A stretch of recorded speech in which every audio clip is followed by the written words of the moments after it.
سب سے پہلے دانیال صاحب اور ان کے رفقا کو بہت بہت شکریہ کہ انہوں نے اس اہم موضوع پر بات کرنے کے لیے مجھے یہاں مدعو کیا۔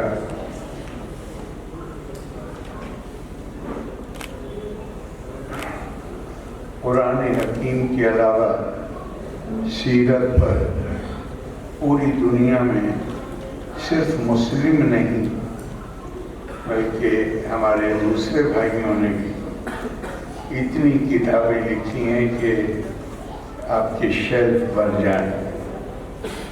تو میں اس لائق بھی نہیں ہوں اور نہ ہی میں اپنی طرف سے کوئی بات کرنے کی کوشش کروں گا۔ میں صرف تاریخی حوالے دے کر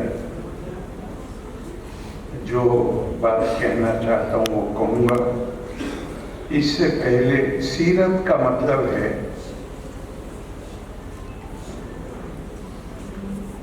ایک ہوتی ہے کیا تعلیم دی ہے۔ دنیا میں عظیم شخصیات گزری ہیں، انہوں نے کیا تعلیم دی ہے۔ اور سیرت کا مطلب ہوتا ہے، ہمارے یہاں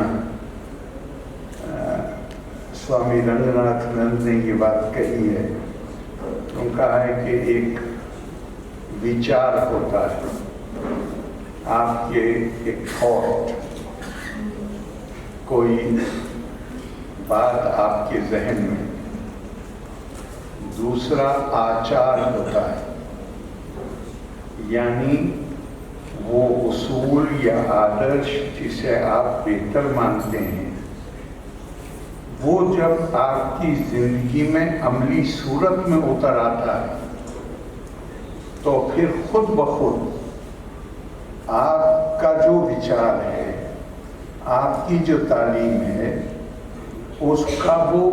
اس کو پھیلانے کا ذریعہ بن جاتا ہے۔ قرآن حکیم میں مجھے یاد آیا ایک دم سے ایک آیت بھی ہے،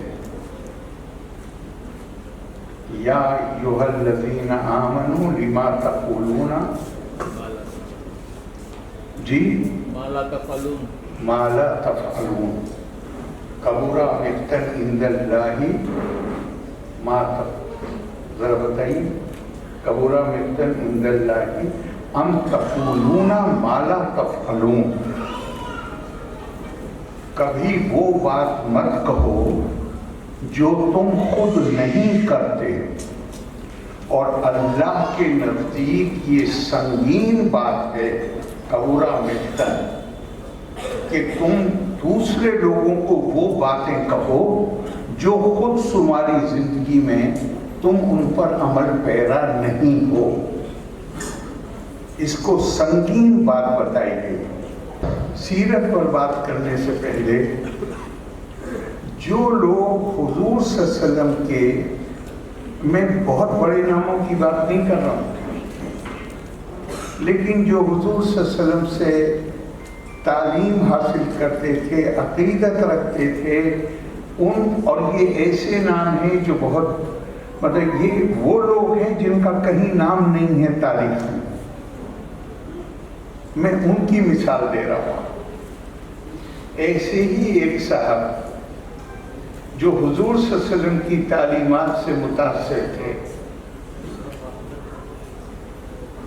بازار جاتے ہیں اور ان کے ہی جاننے والے کوئی اور صاحب جو خود حضور صلی اللہ علیہ وسلم کی مجلس میں بیٹھا کرتے تھے تعلیم حاصل کرنے کے لیے، انہیں دیکھتے ہیں کہ وہ یہ گھوڑا خریدنا چاہتے تھے، وہ اپنا گھوڑا لے کر آئے تھے بیچنے کے لیے۔ تو چونکہ دونوں ایک دوسرے کو پہچانتے تھے، انہوں نے کہا کہ کیا آپ اپنا کو پوچھا کہ کیا آپ گھوڑا بیچ رہے ہیں؟ انہوں نے کہا کتنی قیمت کا؟ 500 درہم۔ انہوں نے کہا مجھے اجازت دیں گے کہ میں اس گھوڑے پر بیٹھ کر ایک چکر لگا دوں؟